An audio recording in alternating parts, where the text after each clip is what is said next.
Amerikada sevib haydaydigan pikaplardan 3tasi. Xo'sh, qaysi biri tezkorroq, qaysi biri baquvvatroq? Bitta solishtirib ko'ramiz.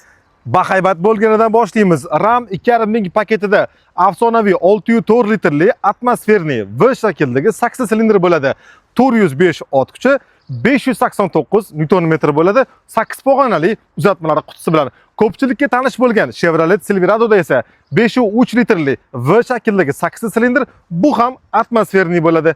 355 ot kuchi, 520 atrofida Newton metr bo'ladi va albatta asli nasli yapon bo'lgan, lekin Amerikada ishlab chiqariladigan Tundra SR5 da esa 650 Newton metr, 3.4 litrli twin turboga 389 atrofida ot kuchi ham bo'ladi. Bu joyda twin turboning mahoratini shundoq bilib olsanglar bo'ladi.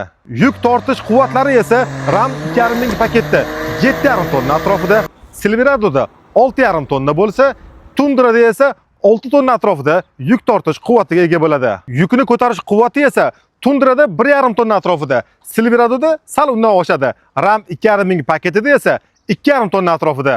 Xo'sh, qaysi biri sizga to'g'ri keldi? Agar imkoniyat bo'lganda shu 3 ta modeldan qaysi birini xarid qilgan bo'lardingiz? Izohlarda belgilab ketsangiz bo'ladi. Albatta, bularning narxlari, batafsil ma'lumotlari va rasmlari eksklyuzivniy Telegram kanalimizga o'tib, bemalol tanishib olsanglar bo'ladi. Havola profilning yuqori qismida